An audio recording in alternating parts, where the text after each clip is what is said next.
Inwards, outwards.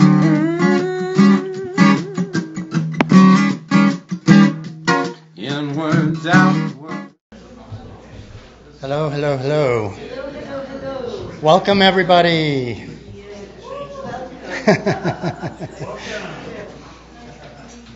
I'm the executive director of the Center for Peace Through Culture. Yet another round of IWOW Open Mic. I just wanted to say a couple very brief notes before passing it over. The normal CTSB cameraman was not available tonight. Actually, all of the videographers for CTSB are not available because select board meetings, they're all taken.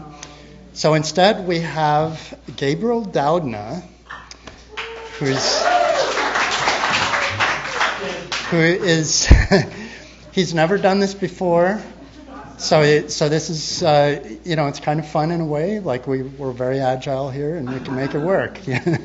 So, but I thought it was important to note that CTSB explicitly said we can't not record one of these. We've been doing it all this time, so it's got to be done. So, thanks to them for lending their camera and trusting us with it. So, and then. Just a note about the mics here. This is also kind of new. This mic, you don't have to think about it if you're presenting up here. Don't think about it too much, please. One of the mics is for the camera, and the other mic, this one, is to help amplify, which actually makes a big difference.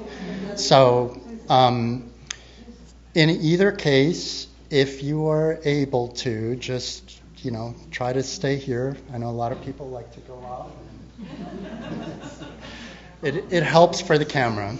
So, and then just a final note for this group in particular, the second edition of Soul Support book has just launched.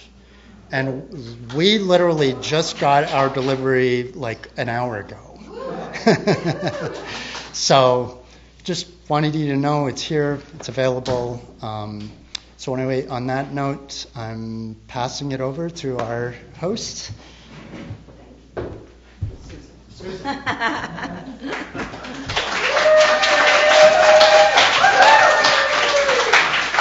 Wow, this is quite an array here. I'm like a little short for all this, but okay. Hi. Are you close enough to those mics? Am I close enough to those mics? We'll see. Okay, you'll let me know. I will, first of all, just welcome you. Wow, the lights are bright, the mics are on. I might get stage fright. One of the things I was going to mention is you're here tonight. Everybody who wants to perform has already told us. It's a great list of people. Just remember, it's a 5-minute limit. We won't pull you off at 6, but keep that in mind. You'll hear a little bell after that. I will also tell you that there's a donation basket that goes to a very good cause called the Center of Peace Through Culture. We put $5 in the donation basket if you can. And if you don't want to be filmed, we'll just let them know so that when we edit it, we take you out. Okay? Just let us know. That's totally fine. One of the things I wanted to mention, which is the theme tonight, stories people tell themselves. Just as I was preparing to be here, my heart started pounding, as usual, because I have an old story. I have an old story that kept me from ever getting up on this stage for many, many months. I came to IWOW, and I'd look and I'd say, oh, I'll never do that. That looks like fun, but I'll never do that. Because I might freak out, I might blank out, I might freeze. What do you do if you're on stage and you freeze? When I was in 7th grade, such a great grade, I volunteered to be part of the talent show, and me and 4 friends said, we're going to sing He's got the whole world in his hands. 4-part harmony. We practiced it in the kitchen, in the living room. We never practiced it on a stage. So we get up there when it's time for the talent show. The curtains part. The lights are bright. There's a million kids staring up at us. I'm like, I forgot why I was there. I forgot the song. I forgot the lyrics. I blanked out, froze. That is such a terrible feeling. If I wasn't up with other people, really, I'd still be in a puddle over there still. I was there when my friends started singing. I think they dragged me through it. I may have eventually remembered some of the lyrics, but I couldn't wait to get off that stage for the rest of my life. That was it. I was like, I'm done. Don't drag me on the stage again. So it was only because IWOW is IWOW. And beautiful, smiling, amazing, kind, enthusiastic people, creative geniuses, all of you, are in the audience that I got the nerve a few years ago to start coming up here. And so it's a new story. A much better story. But I will say that the lights are freaking me out.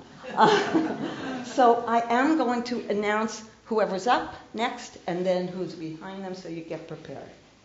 And I'm going to welcome Ted Phelps to the stage first. Followed by Kitty Kiefer. Okay? Come on up, Ted. Thank you, Ted. And a piece of housekeeping that's been ignored. There is a fire back here. It looks very hot, and if you need masks, because look at the smoke, and our wonderful host painted this. Can we call it a painting? Sure. Oh, man. And I read his interview in The Artful Mind. What a wonderful way to get to know somebody. Hey, Ted, move that stool. Move the stool. What would I do with that? Just get it out of the way. Yeah. All right, there's so many things that we could do for this. I see every one of us as a continuous story. We all came in here. The stories are going all the time, and everyone's so different. We're all flowing in here. Maybe a year ago, I invented a spreadsheet that helps give a random story start. There are more combinations in this thing that I made than there are milliseconds since the Big Bang. So there's a lot, right? So I thought, all right, I'm going to use that, and I'm going to make a story start, and it'll only take about 3 minutes to deliver the 2 paragraphs. So I closed my eyes, I tapped F9, which is how you get a new random story. Closed my eyes till I got to my birth year, 70, 71, 72, 73, 74. And then I had this guy who was a parent, and he was a musician, and he was not so great, and he's in South America in the end of the 18th century. And all right, so I just started writing this. Tiago sang a parting song to the morning air, put down his guitar, carefully as always, behind the caned chair on his front porch. I have to leave for a few days, he called out to whoever or whatever might hear. All he got back was a meow of cat.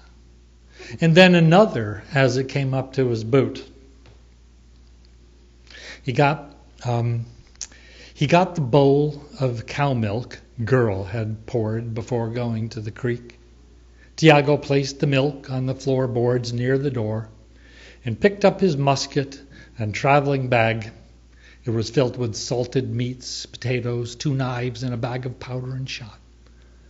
I have to leave for a few days, Cat, he repeated in case the thing hadn't heard. Then added, see here this paper, and he unfolded a brown scrap with a penciled message, leave now, don't come back before Christmas.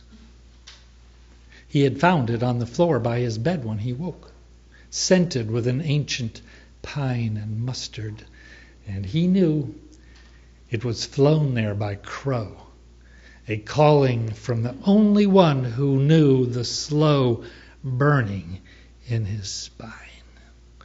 We would find out that he's dying of something. if we read the whole novel. Baranga, the long-armed one, probably a woman if that mattered, living by the river that cuts the mountain, the witch of Baranga. Stepping off the porch, Cat poking around behind him, he thought better of leaving his guitar the way it was. He turned to put it inside on his bed and startled Cat, and Cat startled guitar, and guitar startled the boards on the floor, and it was all a bit more than he wanted just then.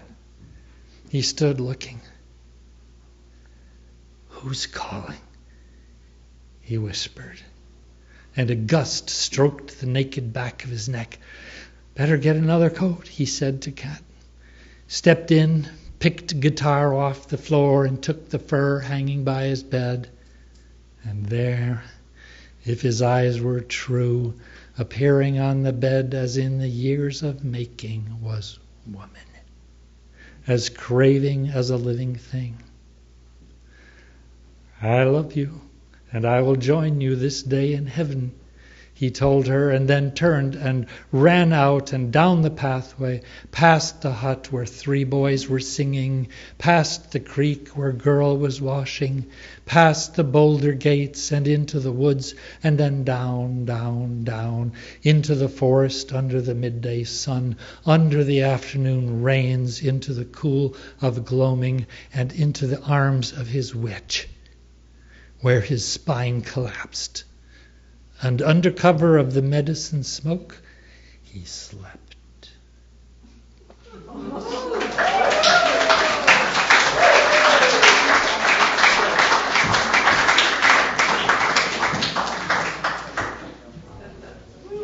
Always mysterious, Mr. Ted Phelps. Thank you. Kitty, come on up. Kitty Kiefer, excuse me. That's okay. And followed by Jedediah Shields will be after Kitty. Thank you. Thank you very much. Last time I was here, I got yanked off the stage by a large crook. So this is a very short one tonight. Stories people tell themselves. I was obviously overdressed. I only had to look around. It was my first few weeks at boarding school, a brand new junior among girls who had been there a year or two and had been to the assembly, been to the tea, the talk, the church, or the symphony. I didn't have many clothes, and they were clothes made for me by my grandmother, who had a dressmaking business in New Haven. She dressed many of that town's society people and had 2 dress shops. My clothes were conservative and old in style. Harris tweed suits and blazers, nice jumpers, and skirts and collared shirts with my initials embroidered on the fronts. When I went home from school for the first Thanksgiving that year, I got out the sewing machine and made 2 simple wool skirts and 1 lined, A-line sleeveless dress. I borrowed a navy blue cardigan from Mom. I then wore knee socks and tights, no more stockings and garter belts, with penny loafers and a plaid wool car coat all winter. I was no longer overdressed for the rest of my 2 years at boarding school, or so I thought. I was even more quiet and knit 2 sweaters while I was there.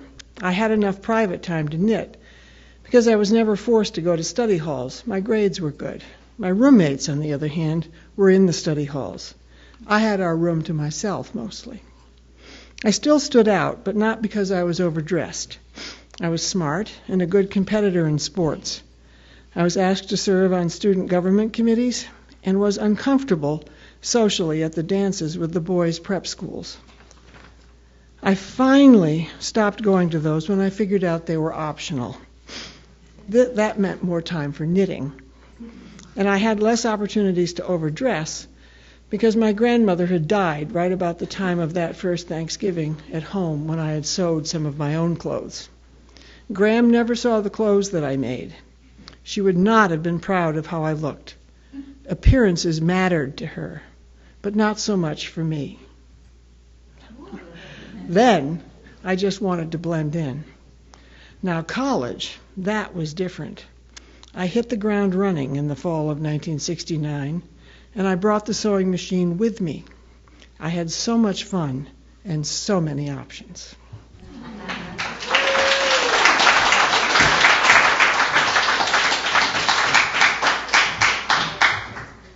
Thank you, Kitty. And I mentioned Jedediah's next, so come on up, and Linda, you'll be right after Linda K. Moses.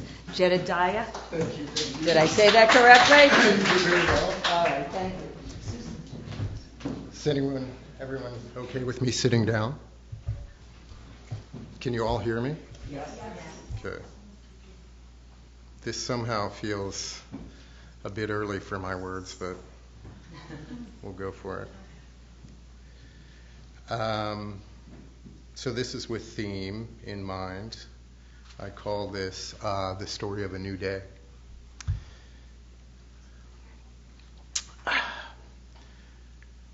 A part of me died today, though I hope it was a piece that needed to pass. The fear that I always feel inside is worried, though, as usual. Though I've kept trying to tell myself that it's true, today I realized that we are through. That your leaving was not the start of coming back. Of course, I don't blame you. I've always wanted to leave myself too, for almost as long as I can remember. Maybe someday I'll understand what all this has meant and why my mind has been so bent. Bent towards introspection as opposed to socialization, geared toward pondering instead of triggering action. Such a strange bird I am that sits in this zoo. Some just glance, others stare. Some chat for a moment as if they care. Some linger, and I begin to think we have bonded. But when they turn to move on, there is no way to follow, for the walls between us do not allow it. If I could just make myself skinny enough, maybe I could slip through the bars. Or if I became strong enough, I could break through them. Or maybe even someday someone would see something different in me, something so uniquely special they would unlock the door for me. But then I remember, I swallowed the key long ago. It was a meal I thought I needed for survival. But ever since, I have been here on the inside looking out. It's a thought that makes me queasy that once it might have been so easy to have just cried one more time, to have just said no, or to have turned to someone else, asked for help. What could have been? As I sit on my perch and my mind begins its spin, like how I heard a story once about how the world ended in 40 days and 40 nights. It was a deluge of emotion in the form of water. It fell from the sky in ceaseless sheets, driven by the winds of change. Swollen creeks tumbled down slopes, becoming great rivers that submerged valleys of hope. Waves churned in a mighty sea to the heights of mountains, stripping the coasts clean of all that came before. And now, my vast world, in all its greatness, has met similar fate. Alike, it began with a suddenness, but now, as I write, the chaos of this storm has been upon me for nearly 100 days and 100 nights. Swollen streams of tears run the creases from my eyes, canyons carved by the passage of time. Waves of emotion crest over my head, a force of liquid that does not allow the time to choose. All that is before my eyes is cloaked in clouds, clouds that hang heavy with their underbelly steeped in darkness, reshaping a landscape that was once me. Their towering tops obscure all vision of what the future might be. All that was life before the storm becomes a distant dream. A dream taken by nature and night. A dream that must be redreamed again. A dream that I thought would carry me to the heights, but has brought me to an end. But, of course, an end is just a beginning in another way. At first, it comes slowly from the barren landscape.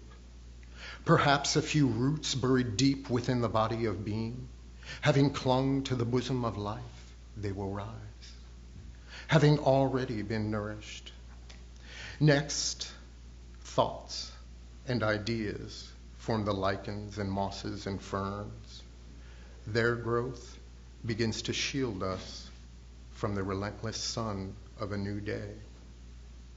Then, with our new skin freshly starched and now cooled, the imagination takes hold, and a new way begins to unfold.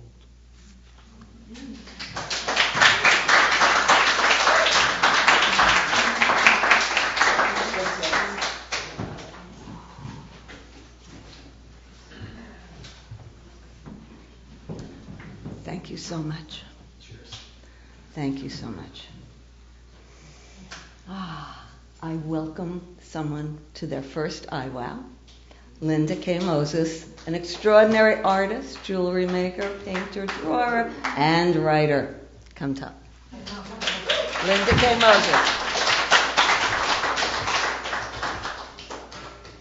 So, in 5 minutes, a few paragraphs from a short story that I've been working on. Utopia Parkway. They called her witch, the women at the temple, though, of course, never to her face. If asked, they were unable to explain why. Perhaps it was the fact that Antoinette never came to services without a spectacular, flower-embellished hat made by that Fifth Avenue designer of magical creations, or that her garments were so outre compared to the New York black that they wore. Or maybe it was the extravagant brooches and neck pieces she wore that always seemed to be just about to tell stories of ancient or distant places. The delicate colors of her dresses flowed like clouds or water down and around to meet just above her narrow ankles, appearing to them like a royal train, even for the simple Friday night services, and even more lusciously for Rosh Hashanah and Yom Kippur. Though she was tiny, scraping the air at about 5 feet, when she arrived, her presence expanded into the sanctuary, one moment not there, and the next seated expectantly in the pew near the bima, without apparently having walked down the aisle to arrive, her flora obscuring the view of the rabbi, or the choir, or both. Might have been her agelessness, for as long as they had known her, her rosy cheeks had been slightly wrinkled, coated with a soft down, and her hair, piled in soft white mists on her head, had appeared like a halo around her extraordinarily beautiful face. This had never changed. When she spoke, it was as if she sang each word, and those who listened closely felt they were hearing the resonant chimes of distant bells, or the soft fall of water over stones in yet-to-be-discovered streams. In fact, it was impossible not to listen closely, as the beauty of her voice and the charm of her thoughts seduced anyone within hearing distance. Perhaps it was her curious ability to draw them to her. They could not discover what it was, and given their limited vocabulary for differences, Antoinette was described, when spoken of at all, as a witch. Despite this, and surprisingly, they sent their children to her once a week after school for private classes in music appreciation, and even then could not explain why they trusted them to her. Antoinette lived with her husband, David Altberg, a dignified, subdued man, and a companion, Nyanya, in the oldest house on Utopia Parkway. It had been built in the early 1700s, some whispered by her. Of course, that was not true. The truth was that her ancestors had come to this continent, and after living in Manhattan for a few years, discovered the solitude of what was then a wide and beautiful island located outside the boundaries of that other rather narrow island. They met and lived alongside the Canarsies, natives from whom they learned more about the land than had the few British soldiers who had previously chosen to live there. They built and owned the house for 3 centuries, surviving their native friends, the British settlers, the War for Independence, and the alteration of the land from an island to a county, from a wild country to what became a congestion of pavement, brick, and exhaust fumes. The house remained an oasis on Utopia Parkway from all that Queens had become. It was filled with gently curved chairs and tables of age-dark woods from trees that no longer grew on the continent. The master bedroom held a bed shielded with golden silk draperies that shone softly in the gentle light that filtered through the watery windows. The walls, papered with the soft tones of more gracious times, were hung with wilderness landscapes and imposing portraits whose sitters' eyes glowed with a lively and personal presence, piercing the dim light that struggled into the low-ceilinged rooms through their small paned windows.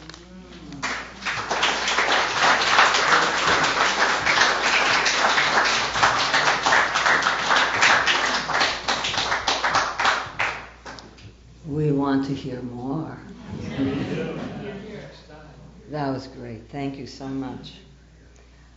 I'm going to invite Deb Macheski up next, followed by Paul Soloway. Deb Macheski, are you here? Yay! Welcome, Deb.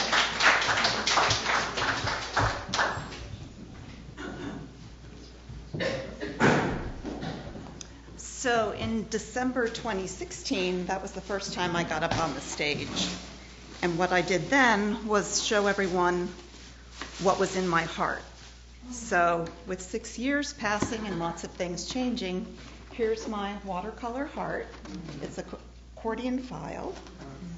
And some of the things that I had in there before have changed a little, but we're going to review them. So first up, mindful drawing with Deb. So that doesn't happen anymore. But now I doodle with my friends, and I realize that there's a tree in the other room that Deb made. So I thought that was funny. Let's see. So I still make lots of painted papers. These are marbled papers. I do frottage, paste papers. I make Coptic stitch books. I still make jewelry. But one of the things that I really enjoy now is just doing tiny sketches, kind of like what Deb taught us to do, to just stay in the present moment and just relax. And the other thing that wasn't even in all of these was reading poetry, because I didn't get up here before and read poetry till after I presented what was in my heart. So I just want to read a few David Whyte words, because he always makes all of us happy. When your eyes are tired, the world is tired also. When your vision is gone, no part of the world can find you. Time to go into the dark, where the night has eyes to recognize its own. There you can be sure you are not beyond love. The dark will be your womb tonight. The night will give you a horizon, further than you can see. You must learn one thing. The world is made to be free in. Give up all worlds except that to which you belong. Sometimes it takes the good darkness and the sweet confinement of your aloneness to learn anything or anyone that does not bring you alive is too small for you. So some of the other things that are, of course, in my heart always is doing things with my nieces. And these are some drawings from mindful drawing class where we had to talk about the feelings. And so they drew the different flowers that had whatever feelings they were feeling. I still like to spend time having tea with my friends. And I do spend a lot of time now pet sitting. So these are some of the cats that I have pet sit for. I love my yoga, and I do that every week. And of course, almost every day I collage. So I had forgotten these make me very happy. I'd forgotten how beautiful they were because they've been sitting inside my heart. So the last couple things, don't forget to spread sunshine.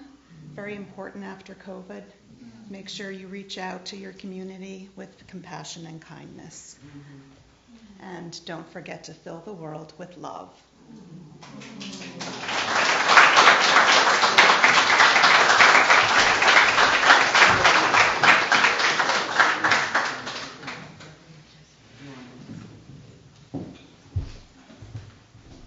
That was so delicious. Thank you, Deb. What a fun thing. And I'm going to invite us all to welcome Paul Salovey to the stage.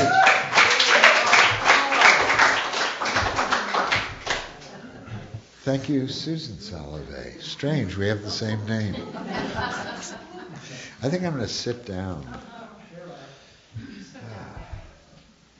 Well, when I was enjoying my first cup of wine, I spilled it all over myself.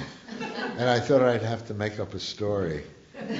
But it's dried, so I'm fine. So I decided to do slightly a rant, or some people call those an essay. Anyway. Oh, thank you.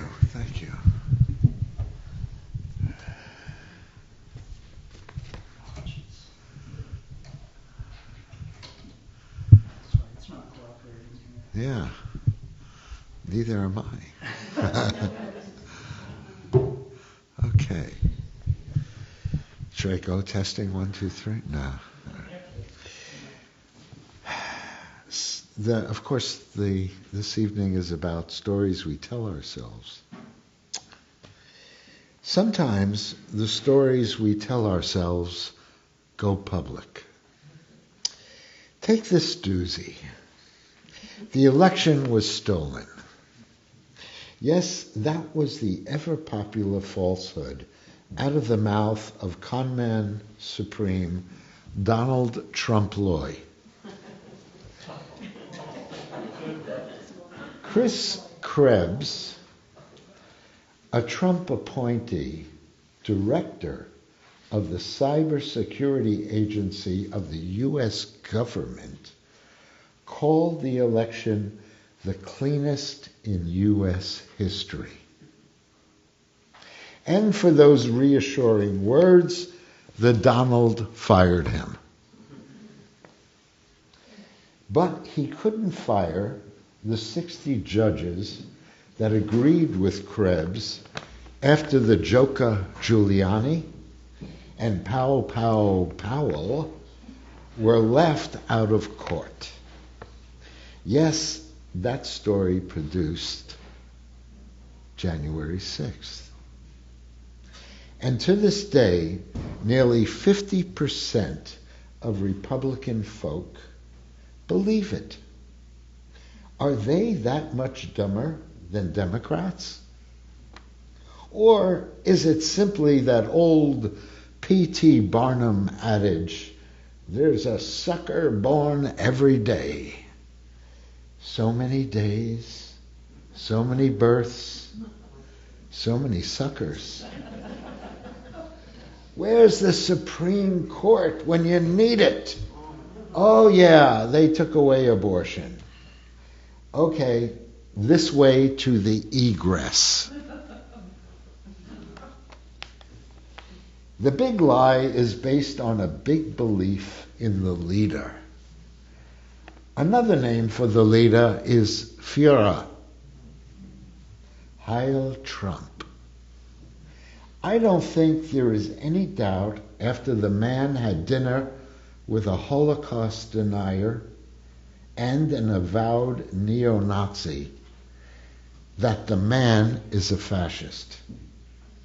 And obviously about to go into the armband business when he called for the termination of the Constitution.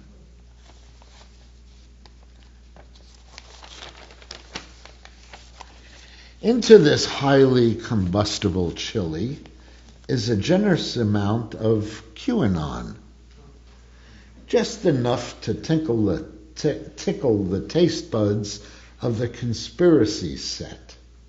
The plot line for most of their mishigas is so convoluted, it is more like a plot maze with no exit. Even Freud knew that sometimes a cigar is a cigar. By the same token, pizza is just pizza, and Hillary Clinton is not in the basement of that pizzeria turning children into sex slaves for profit. Then there is Alex Jones, posing as a human being, putting the Sandy Hook parents through hell by accusing them of fabricating the murder of their children. Fortunately, the jury saw through his lies and his dark soul and put an end to his fiction through a heavy monetary judgment. Finally, there's the deadly story of COVID-19 deniers. People who told others, including their loved ones, not to take the vaccine because it was a plot by the government to track you or kill you, or you fill in the blank. No theory was out of bounds or too outlandish for them. And probably these folks helped the virus kill more people than the virus would have alone. Just asked the singer Meatloaf. Oh, I'm sorry, you can't. He's dead. Refused to be vaccinated. Maybe that's why red states with lower vaccine rates had more deaths than blue states with higher vax rates. So, what are our takeaways from all this? Don't join cults. Watch out for false prophets and gurus. And speaking of false prophets, Bernie Madoff was a false prophet who delivered on false prophets. Do real research from real sources. Don't play politics with the truth. And when you tell yourself a story, don't write fiction. It has a way of going viral.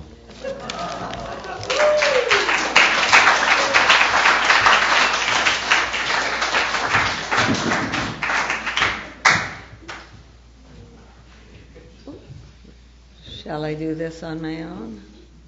Whoop. Whoop.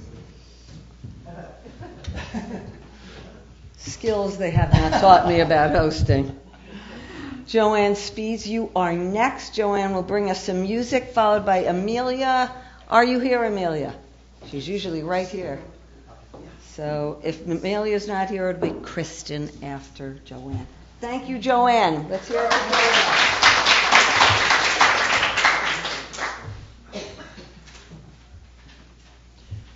Well, on this dark and rainy night, it's nice to see new friends and old friends.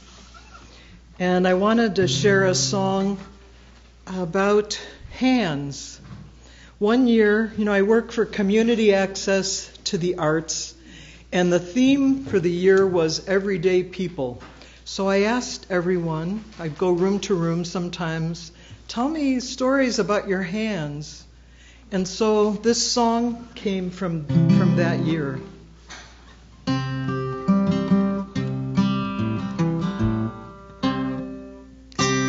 Seems in tune.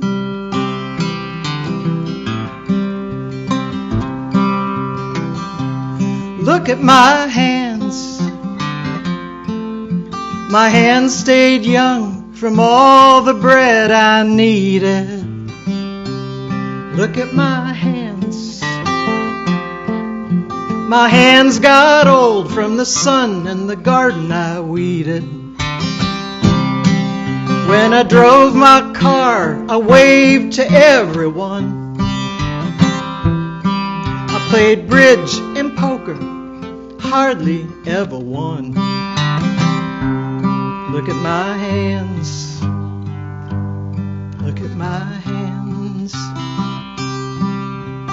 See what I carried and left behind. When you look at my hands, you'll find love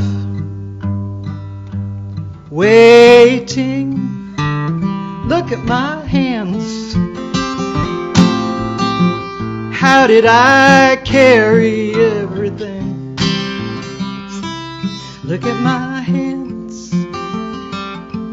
When I held my babies, I learned how to sing. Now I wear my husband's ring on a chain.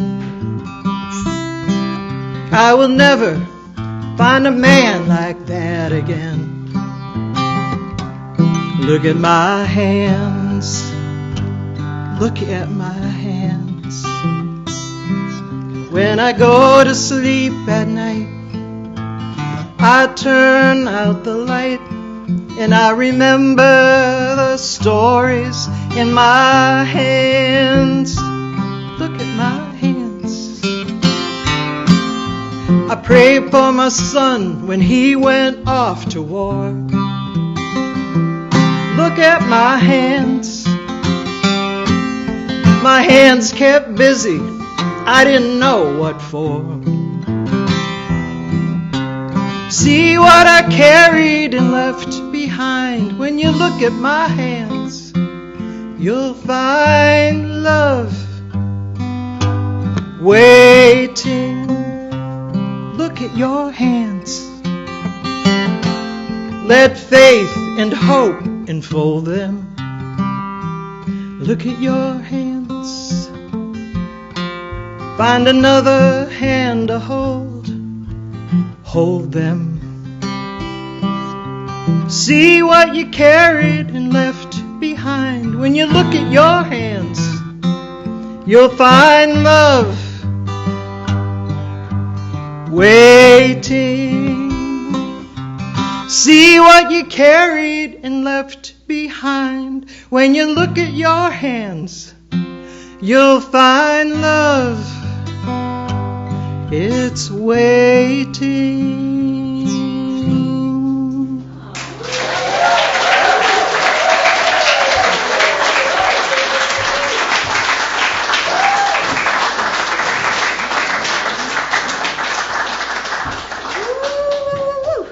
Look at her hands. She played it, she wrote it, she sang it. Thank you, Joanne. I believe we're going to be following that with Kristen Grippo, who will be telling a story, I believe. And then Deb Phelps will follow that. Okay? Let's hear it for Kristen.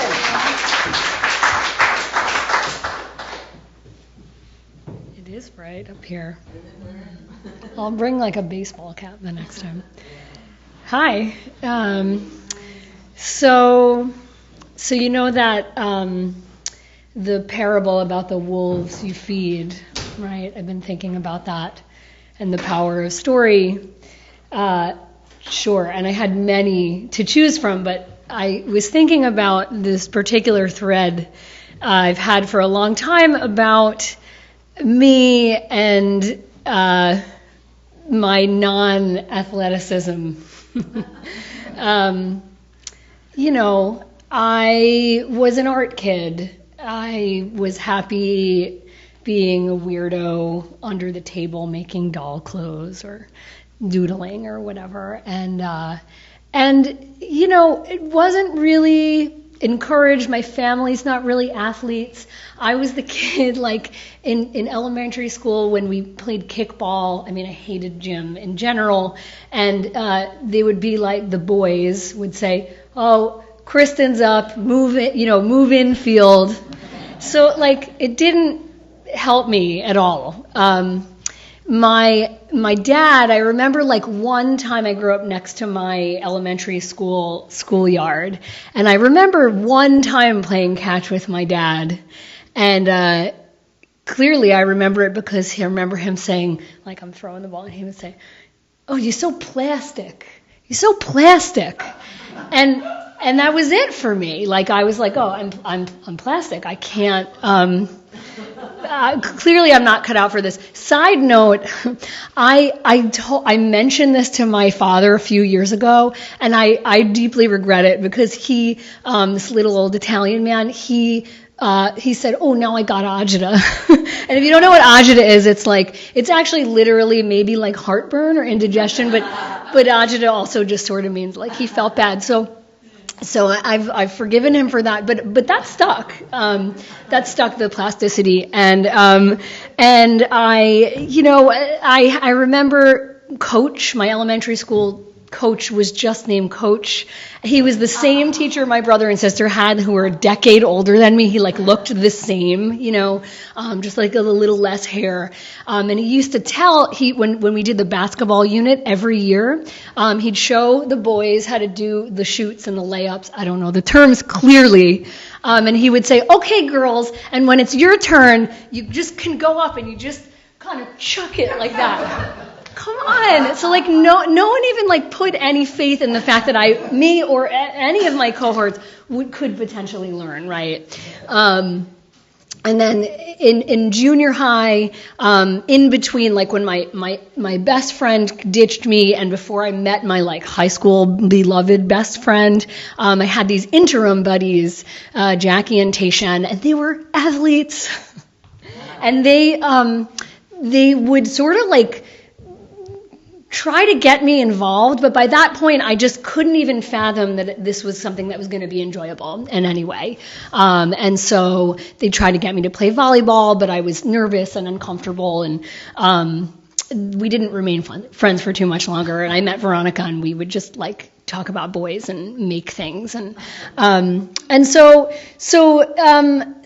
then I got to be probably in my 20s, when I was inhabiting bars, and it turned out there were some cracks in this theory, because first of all, I wasn't bad at frisbee, and darts, I always was pretty good at darts, and when I drank beer, badminton is a great game to have with a beer in your hand. It's kind of slow, but and I knew that I would see it and I would feel those things, but I still just had this no, it's not me. Even a little over a decade ago, when I made it to the Berkshires, I had a 6-year-long pretty intense yoga practice where I'd ride my bike to town every single day and then do this intense practice for 2 hours.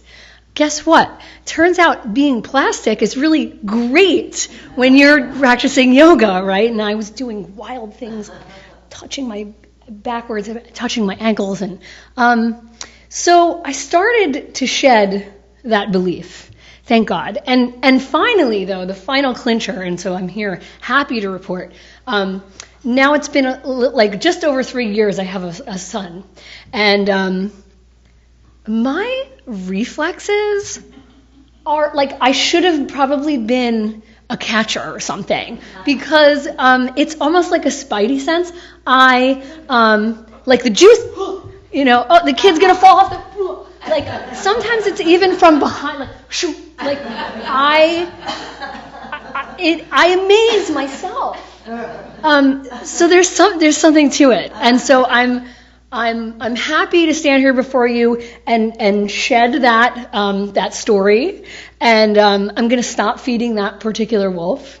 And in the spring, when my son asks if I want to have a catch, I'm going to grab my mitt. I'm going to say, "You bet."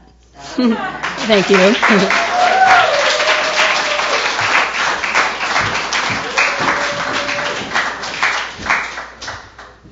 Deb, thank you for agreeing to come on up at the last minute. Come.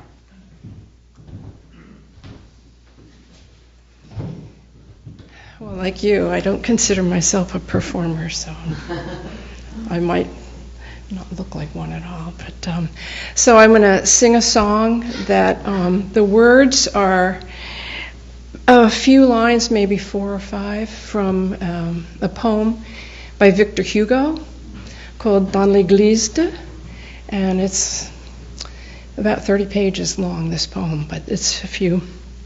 I sing it in English and French, and I can't tell you off the top of my head, since this is a last-minute agreement, who did the music, but somebody put it to music. And I'm very nervous, by the way. Be like a bird who, halting in its flight, on a limb too slight, feels it give way beneath it, yet sings, knowing it has wings, yet sings, knowing it has wings. Soyez comme l'oiseau, posé pour un instant sur des rameaux trop frêles qui s'emploient la branche et qui chantent. Pourtant, ça chante qu'il a des ailes et qui chante. Pourtant, ça chante qu'il a des ailes. Be like a bird who, halting in its flight, on a limb too slight, feels it give way beneath it, yet sings, knowing it has wings, yet sings, knowing it has wings.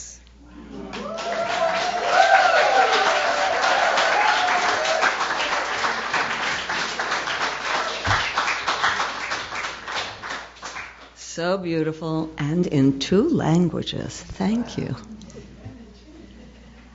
I'm going to tell a little story, and that'll be followed by Christina Coldis afterwards. Of all the stories we tell ourselves, some of the most powerful stories are about food.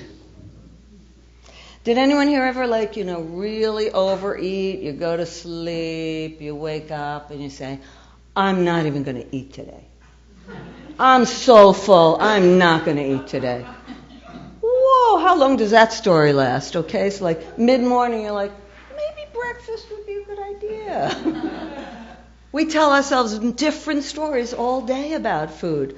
Did you ever say, oh, my pants are a little tight, I'll do salads for dinner this week and lunch. Salads for lunch and dinner, all is well. Love it, salads. And then lunch rolls around and a new story rolls in. And the new story says something like, I'm type O. I have to have meat. It's a whole other story. I have to have meat or I'll faint. I won't get through the afternoon. And suddenly there's a hamburger. So you tell the story and you just keep going, changing the story each time. Food stories start when we're very young. My story of being addicted to sweets came naturally. Apparently, in 1953, it was not considered child abuse to feed your infant, bottle feed your infant, Cairo pancake syrup mixed with cow's milk. I read it in my mother's diary about Susan's birth. Doctor said Cairo syrup and cow's milk for her after they bound her breasts. So you can understand, I have a sweet tooth. As I was growing up, it got worse and worse, and I loved candy, especially a candy called Junior Mints. Now, in my world, it was chocolate and mint, heaven. So as soon as I started babysitting, I saved my money for candy. And in 1960s in Brooklyn, I could walk myself to the store and buy whatever I wanted. It was just a few blocks away. No one was watching. I bought 3 boxes of Junior Mints with my first babysitting dollar. I think they were only about a dime each, but I bought 3 boxes and took them home. And when the house was quiet, I closed my bedroom door and I started that first box. It was the first candy I ever had on my own. No brothers and sisters bothering me, nobody taking it away and saying you can't have more. I finished that box. And then I ate the next box. It was really, really good. And I loved them so much that I ate the 3rd box too. And you know something? My brain loved sugar. It was like, this is great, this is great. But my stomach did not. And I stood up from that I was hiding behind my bed so no one would know. I stood up delirious and threw the whole thing up. Threw up every bit of it right on my bedroom floor. And because it was a secret, I had to clean it up myself. I had to clean up the whole mess. And let me tell you, there's nothing more convincing, nothing can change a story more than vomit, stench, and smell. So, I haven't had a single Junior Mint. I can't even look at them, and it's at least 50 years. It would be a lot of fun to tell you I've used that technique in other ways, to quit other sweets, but no. You can't just go into an ice cream store and order every flavor until you retch. So over the years, I've had to work on this sweets thing. And as you might know, some of you know, I do hypnosis. So that's one of the only ways I've managed to quit sugar at any time. Sugar happens to be more addictive, proven, than heroin. So, by the way, I won't be trying heroin anytime soon. But when I try to quit sugar, and I use hypnosis and self-hypnosis, it's very important because I don't want to keep eating all this crap.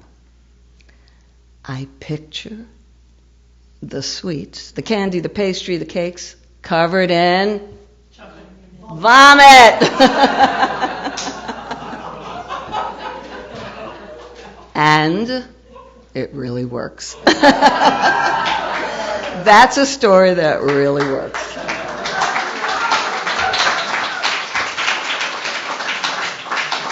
We're going to continue with Christina Koldis, and after that, Bobby Miller. Thank you, Christina. Give it up for Christina.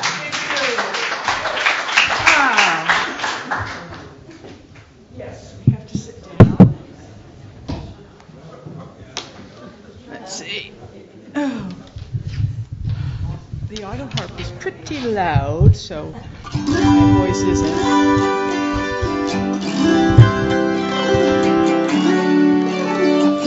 Well, you've seen me here a few times, some of you. You know it's an auto harp. It has a lot of strings. It's almost like a guitar, but you don't play it like that. I had shoulder surgeries, and I had to give up my beautiful old guitar playing, and I found this, which makes me very happy. Well, I have a backstory about this song I'm going to sing to you. Many years ago, this fella caught my eye, and I think I caught his as well. He had that cowboy hat, that desperado look, the jean jacket, the fry boots, which matched my fry boots. I was 60 years old. This is a little while back, not too far back, right? And we got to know each other a bit. Well enough so I invited him to my home. He played guitar. That was it. Okay, so if you played guitar, you could get to my front porch anyway. All right? You play good guitar, who knows? You know? So, and I said, I have 2 little dogs. I said, you have to be able to deal with these dogs if we're going to continue playing music. And so he came to the door, and my little dogs were there, and I'm ready to save him, and they loved him. And he didn't even say hello to me. He got right down, and, oh, doggy's so cute. And I'm like, oh, well, that's nice. And he goes, oh, hi, Christina, how you doing? I said, good. And he takes his guitar in. We sit on the couch, and we tune up, and I said, well, let's see what you got. He said, well, why don't you play first? And I said, well, this is a song I learned a long time ago. I love it. A lot of people know it, but I don't hear many people sing it. It's my favorite.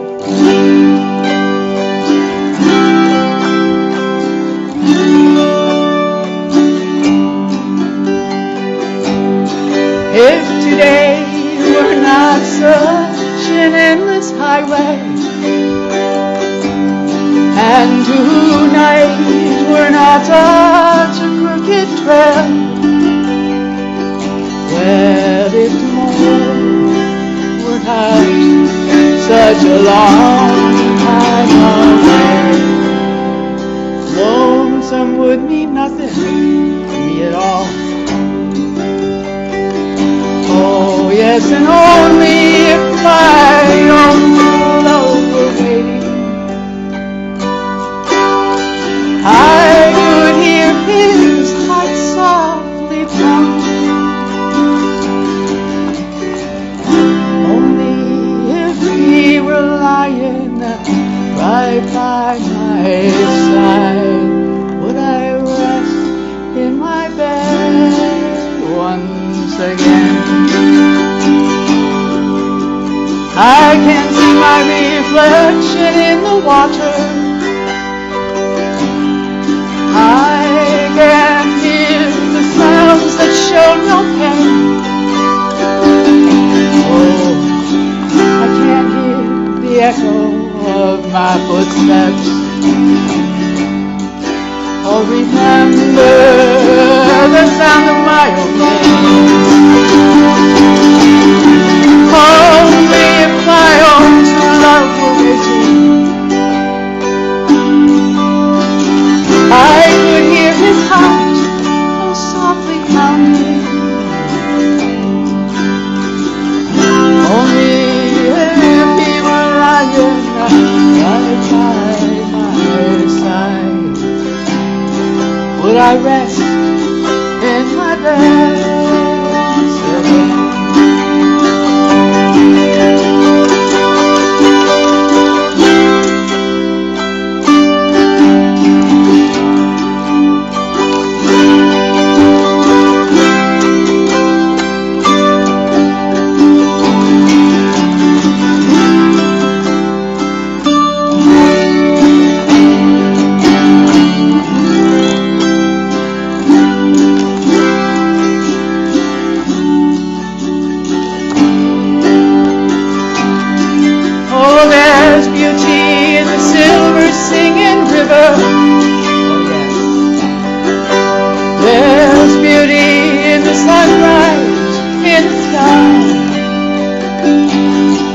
None of these, no, none at all, not at all can match the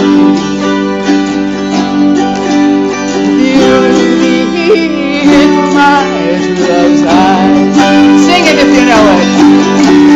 Only if my own true love was waiting, oh yes.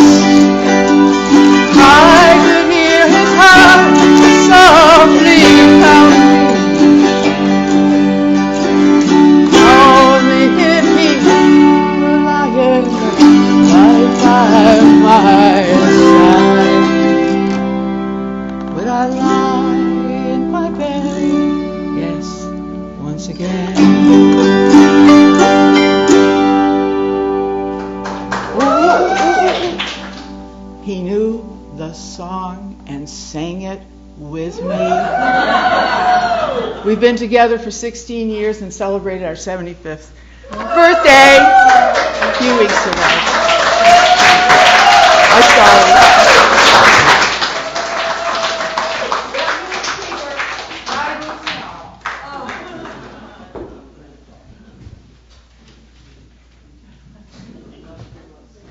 Let's lift those mics. That was so spectacular. Thank you.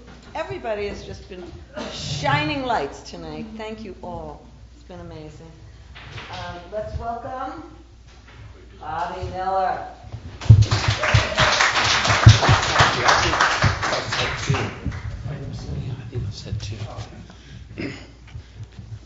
This mic is for that. This mic is for the room, right? Okay, cool. Thanks. Hi.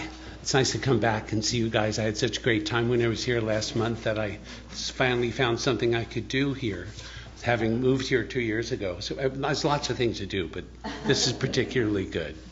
I'm going to read 3 poems, and they're all 20 years apart. They're all short poems. This is called Memories of 1969. I can feel the cool breeze of the Potomac on my neck while walking up Wisconsin Avenue. I can hear the laughter from the pub. I can smell the dogwoods in my mind, feel the rub of the times. Taste the long, languid boys with hair down to there, down to where, matching Afghan hounds, bell-bottoms and beads, love and peace abounds. Time stood still. The shrill of war, the march on the hill, the opening eye, the crack of the door, the voice of the time. 1969. I'm 17 and high on everything. The color purple accents everything. Hot pants and midriff tops, platforms and bangle bracelets, blonde hair and lip gloss, top hats and daisies. The oozy scent of patchouli oils the air and prepares the senses for love, while beautiful boys like Lally and Ed, both barefoot and lovely, read poems by the armful till sunrise above. Tripping on acid and smoking the boo, lost in a daydream of wondering who we might be. 1969, I'm 17, and the world opens like a lotus before my eyes, but now it's the 90s, and we've turned upside down. This is a poem that I wrote for a woman in front of a 7-Eleven laundromat in Asheville, North Carolina. It's called Back Fence. Anxious moment spent watching the front door, dinner tucked safely in the oven, the table set in anticipation, the kids fed and bathed and bedded. And now the roar of his Camaro pulling into the drive signals the alarm of possibility, the possibility of another beating, of another heated argument over nothing, and a marriage where nothing has taken place with meaning for too long, not since the birth of the first one, which was 4.5 ago. Afternoons spent watching soaps and ironing clothes and wishing of other options, other choices that could have been made. You made your bed, now lie in it, Mama always said. Half a life spent hanging over back fences, talking children, talking gossip, talking Sissy Johnson's new boyfriend, talking anything but a way out of this pain. Remember the black eye of Easter last when he beat you for forgetting the egg dye at the 7-Eleven for the kids? You had remembered his Marlboros. Remembered the bruised lips and twisted arms, the wrenched back. After that first fall, when it happened the first time, he said he was sorry, that he'd never do that to you again. And a week later, he kicked you up the stairs to bed and made it all better with a passionate act of what he calls lovemaking. Don't applaud that poem. It's just food for thought. This is a poem for my father on his birthday. You know, normally I'm a performance poet and I rarely read stuff to read, but it is what it is. I don't know. I like to be able to see people when I'm talking to them. So, for my father on his birthday, he was lost to the sensitive world the moment they brought him home from the hospital. Mother dead, giving him birth. 5 brothers waiting to hate the little murderer. The father, confused and in pain, filled with resentment and crippled by his own loss. Never any celebration of his arrival into this world, the painful remembrance of her passing, too much to bear, not even a birthday card. By 9, school was no longer an option, odd jobs and panhandling a way of life. At 13 and 4'5" he sat on a milk crate and drove a delivery truck, operating the brakes with a stick. A corner cot at home to sleep on, no gifts at Christmas, his clothes hand-me-downs to the runt of the litter. Street fights day and night, making his way into the world, a family jockeying for power with itself, a house of men trying to outbutch themselves, no soft touches, no caresses on a feverish forehead. Off to foreign lands of war at 16, and killing Germans became a task. The boy, a man, grown now, and childhood became a bad memory of survival. Married by 21, having sons of his own, trying to find his way around the new territory of love and caring. Be a man, he told us boys at 13. Watch your back. Trust no one. Good advice for paranoids and little soldiers looking for wars of their own. I found mine in him. I hated his butchness, his rough hands, and bad manners. This Miss Thing wanted luxuries like silk and satin, all things soft and refined. We didn't speak for several years. He never hit me with his hands, but his words taught me how to fight. I once saw my little father at 5'3" knock out a man 6'4" with one punch. The man didn't get back up, at least not right away. I never knew some things about my father until I grew up and moved away. And now when I see him, he kisses me and holds me, and I him, and I want to be the happy childhood he never had, and I want to love him in all his malevolent beauty, to hand him back all those missed years of mothering, to let him know the meaning of caring, to put these gay arms around those broad butch shoulders, and to set him free upon the river of forgiveness, and to celebrate his arrival into this world, and to thank him for mine.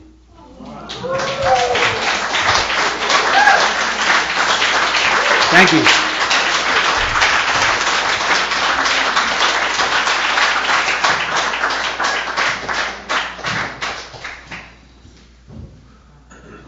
Hard to catch your breath after that. Thank you. Wow.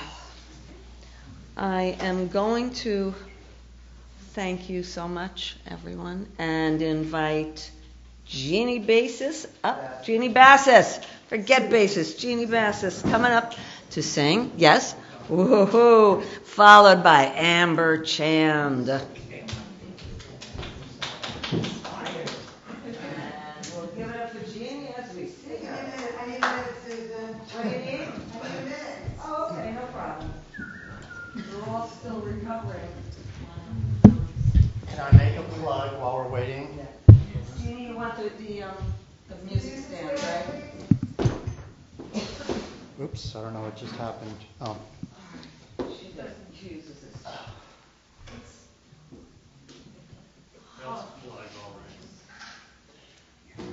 There we go. And Andreas, is this one of your original? Yes. Yeah, it is. Yes. Can we just Yeah. give it up?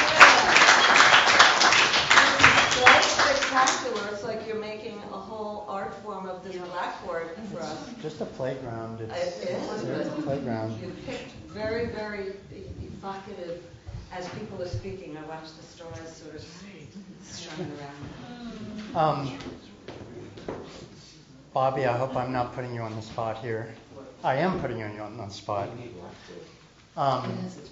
Thank you, by the way. That was really beautiful. We're talking about possibly doing a poetry thing next year, right? Actually, for those of you who are familiar with poetry slams, it's not really a competition, it's more of a circus. But it's people who like to perform their poetry and read their poetry. And we're working on producing once a month slam here. And the motto to remember, if you're intimidated by competition, is that the best poet always loses. So you'll see posters and Please come and tell your friends, especially your Slam Club friends, if you have any. Thanks, Bobby. Hi.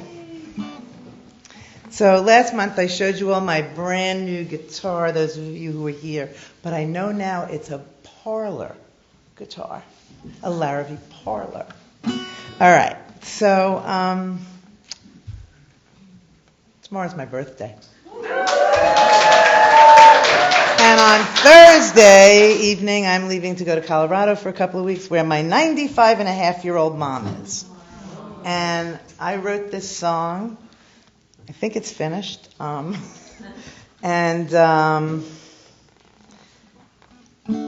It's something she said to me when I was out there in September. Pretty much every day we would go out to this little patio garden in the rehab center where she was at that point, and we would sing songs. And no matter what space of dementia or physical distress she was in, the power and the magic of the music always connected.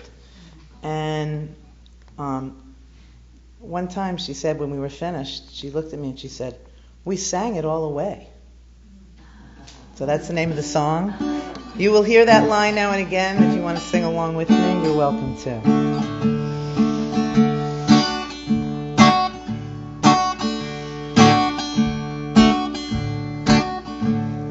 My mom said we sang it away. She'd been having another rough day. Breaks my heart to see her that way.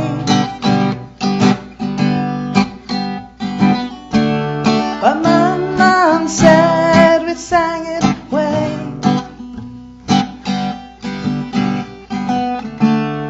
Old songs, new songs, we made up words. We warbled like a pair of happy birds. Hard to be 95, crashing inside. But my mom said we sang it away. In a loose. We're starting that again. In a lucid moment, her smile, a child's delight.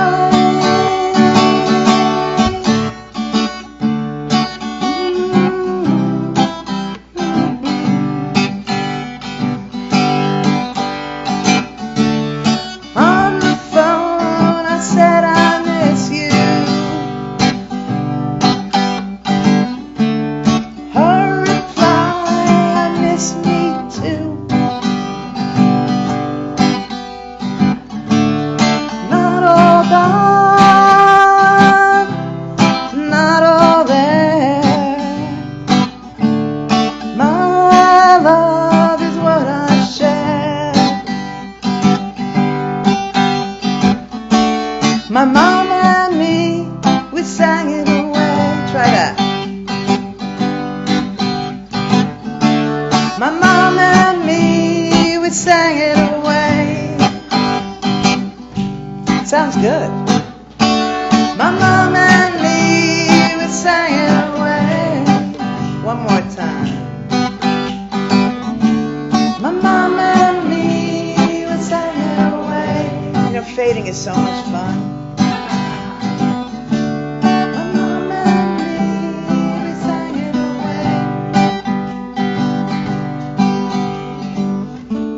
My mom and me, we sang it away.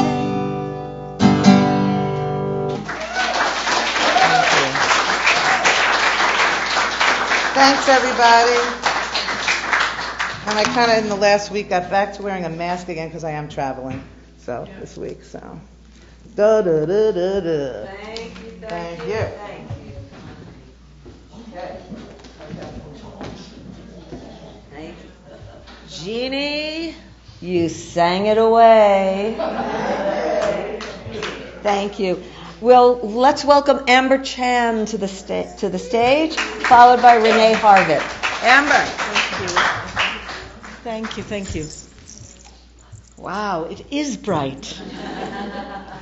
Dear friends, how wonderful to see you all here tonight. I actually didn't want to. I told Susan, I'm not going to speak. I don't want to speak. But something, I think it's after that lovely man spoke and the poetry, and I said, Amber, speak.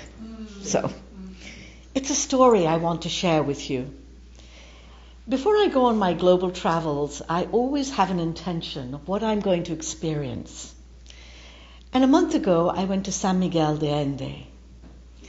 And as I was sitting in my living room here in Great Barrington, the thought occurred to me that I was going to meet a medicine woman. And she was going to heal me of something very deep in my life. So I go to San Miguel. Every morning, I used to like to walk into the square, the piazza. And there's a bench there. And I would sit there with my coffee and my journal. 3 days or 4 days into my trip, I was sitting there quietly, writing in my journal, and I looked up, and she approached me. And she walked up to me and sat on the bench beside me. She was the beggar woman of San Miguel. She was licking an ice cream cone, a pink ice cream cone. And she sat there next to me, completely focused on her ice cream. And I watched her, sitting next to me. She paid no attention to me, licking her ice cream cone, looking out onto the square. She wore a blue sock and a red sock, plastic shoes, an embroidered skirt, a red sweater with holes in it, a straw hat with flowers in it as a band. She had no teeth. And I watched her and I wondered, who was she? What was her story? Where did she come from? And something overcame me. I wanted to get closer and closer to the beggar woman. I wanted to breathe her in. I felt such profound love for this woman who paid no attention to me and who just sat there licking her ice cream.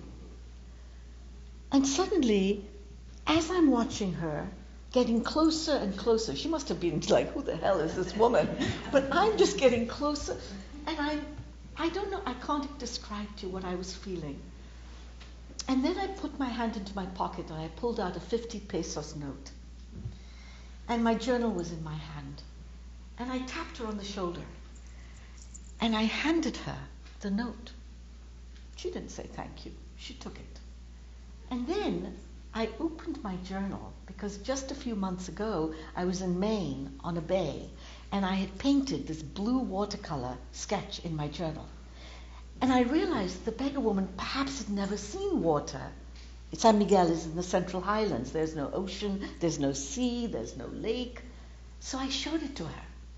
And she was so curious. And she looked deeply into the blue, licking her ice cream. And I watched her. And then I remembered another beggar woman. 30 years ago in India, standing at a train station, a beggar woman came up to me. Ma, Ma, she held out her hand. Ma, give me. And I remember being told, don't give to the beggars, because if you do to one, all of them are going to surround you. So I, in my sternness, said, Jao, go away. And I made my way to the platform on the train station. The beggar woman followed me. And she stood beside me. Ma. She had this wrinkled hand. She was shriveled. And I said, Jao. And I stood there in my arrogant privilege, my masqueraded sense of ungenerosity. Jao. And finally, she disappeared. And I watched her going down the platform into the crowd. and she has haunted me ever since. So there I am in San Miguel with the beggar woman of San Miguel sitting next to me as I show her the deepest, profoundest sense of love. And then she got up with her ice cream and disappeared into the crowd. And there it was, just a moment in time. Thank you.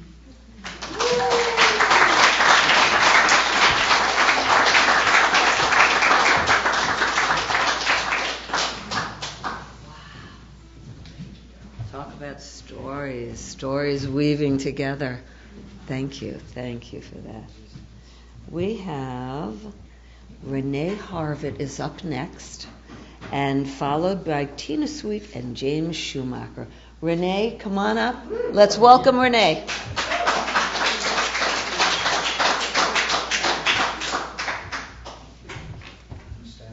Standing.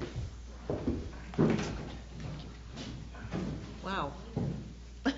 Everybody who's been up here is, I'm feeling that kind of love for all of the people in the room. My story is I'm not comfortable performing either. I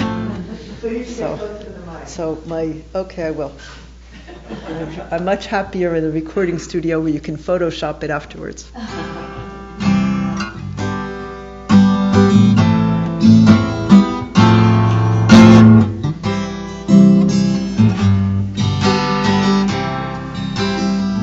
This is one of my stories.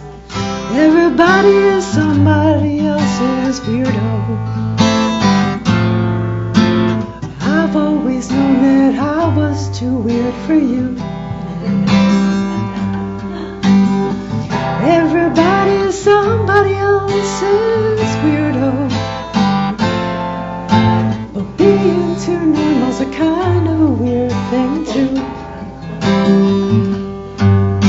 The day that I met you was covered with rain, and I was so happy that I felt insane. I knew that I never would see you again. That's just the way it goes.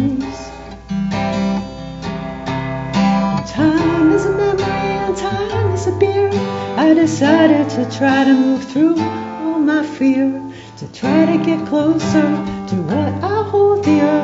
Maybe I'll get there someday. And everybody is somebody else's weirdo.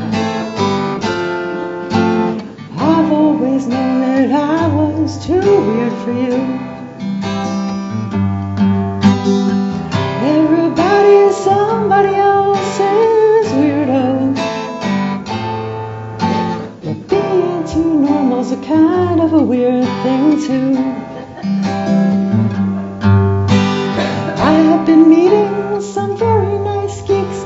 They're not all that different from my friends, the freaks. Some of my days seem to go on for weeks. The years always pass right by. And the ways of the world are not always fair. Sometimes things go better for those with blonde hair. And most kids would rather be average than rare. That's just the way it is. And everybody is somebody else's weirdo. I've always known that I was too weird for you. Everybody is somebody else's weirdo. But being too normal's a kind of a weird thing too. Everybody, everybody, everybody, everybody, everybody, everybody, even you. Everybody, everybody, everybody, everybody, everybody, everybody, everybody, including me too. And everybody is somebody else's weirdo. I've always known that I was too weird for you. Everybody is somebody else's weirdo. But being too normal's a kind of a weird thing too.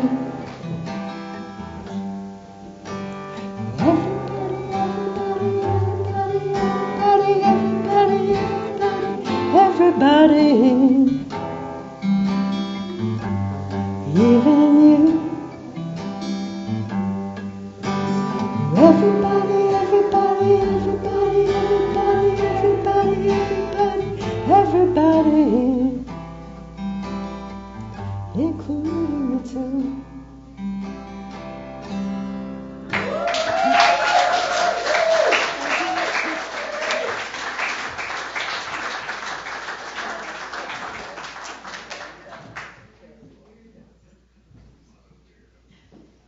Have we heard amazing songs from you people?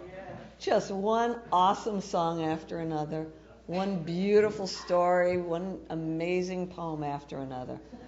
I'm knocked out. And we have more. We have Tina Sweet and James Schumacher. Let's welcome them. And then we will be followed by you guys.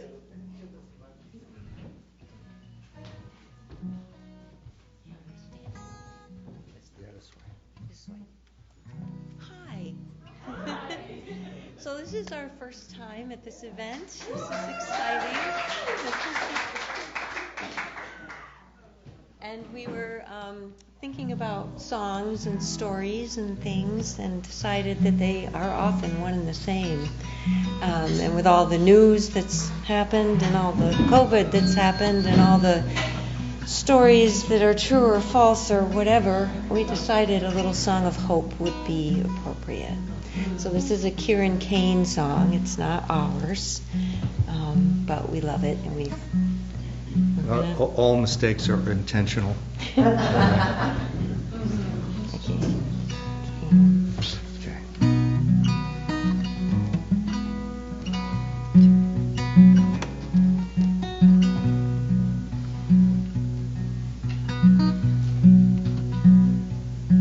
Someday we'll roll away the stone that we've carried for so long, and all our burdens will be gone, and I can't wait.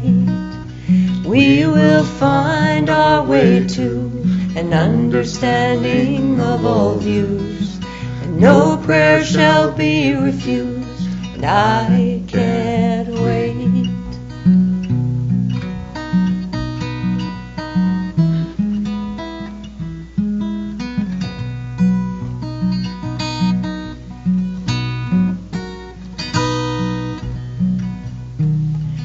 Seems we have gone too far. Now we don't know where we are. I believe we'll find a guiding star, and I can't wait.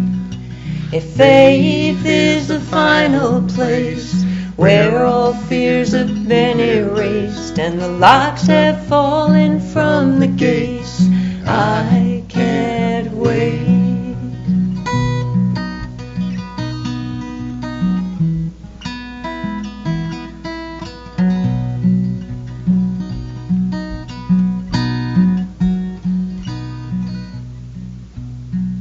Someday we'll roll away the stone that we've carried for so long, and all our burdens will be gone, and I can't wait.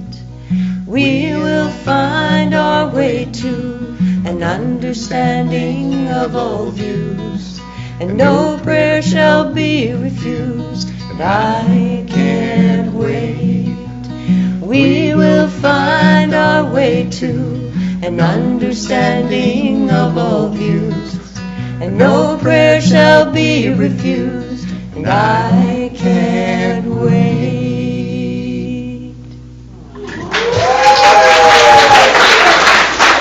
Thank you for singing with us. Thank you so much. Please so exciting. There's so many people who have come for the first time today. Let's welcome all the newbies. There's so many. And we have unless there's anyone else I've forgotten, we have our last act for the night. Our last performance is Jenny Clark and Ani Crowfoot. And I believe they need to rearrange things. So come on up. Yes? Dance and Bones is our name. Whoa, say it again. Come and say it. Dance and Bones is our name. Dance and Bones is here. Wow, it's like a Fantastic. continuation of your thing, right? That's what started it. Which side do you want? Over there. You want this to go over here? Well, both? Is it okay? Can we do both? Yeah.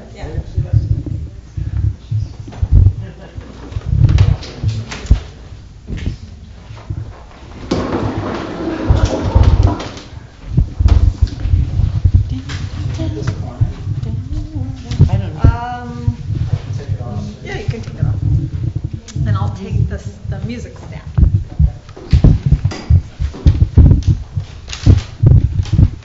Oh, turn this on.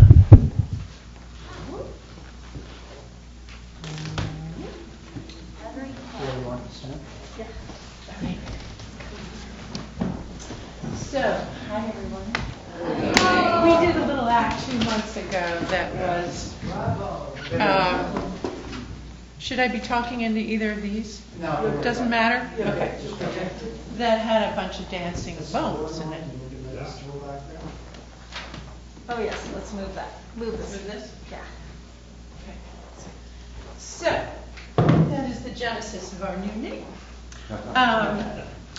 So we are going to present to you a slightly unconventional rendition of a sacred Christmas carol. How many of you know the carol Silent Night? Raise your hands. Jimmy Lawrence, you know it? Keep your hands up. Keep your hands up. I'd like 5 volunteers up here, including the pipes and Mr. Lawrence. So any other 4 people, please join us. Who know the song very well. And actually, there's no singing involved. Silent Night, right? Silent, yeah, you Silent know. Night, You know those yes. lyrics. Oh, excellent. Holy. Two more. Polish. 2 more, Renee. Who knows Silent Night well? There we go.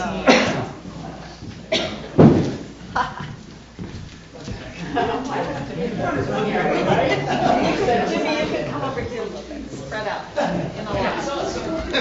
Okay. The cameraman has arrived.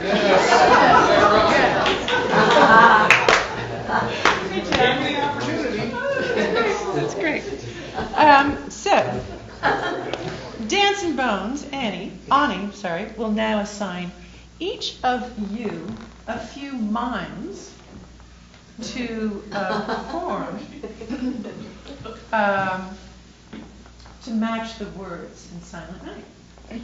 And the goal is to act out your mimes when they come along in the song. So, for example, if your mime is night and the mime is this, once that word comes along, you go crazy.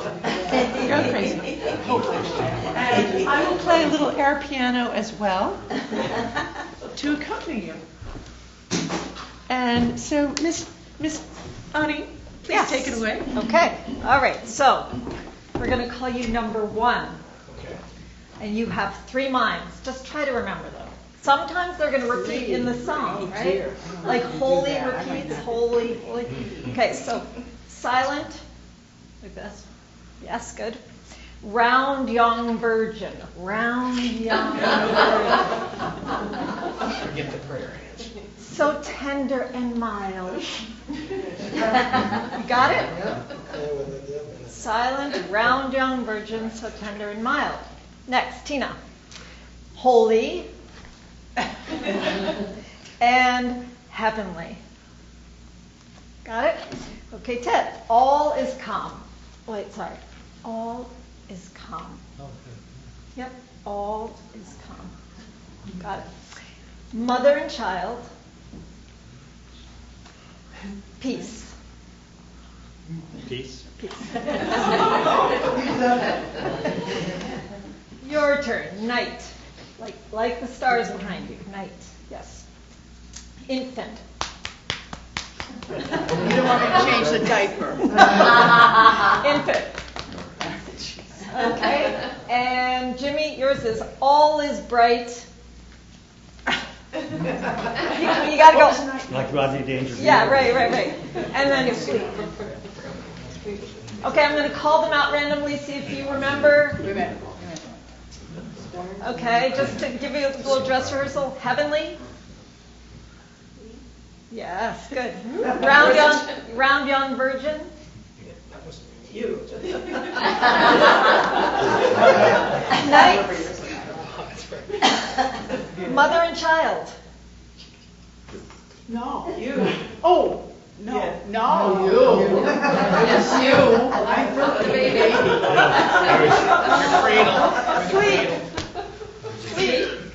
Sleep. Sleep. You're asleep. I was asleep when you said that. Okay. So tender and mild. That's you.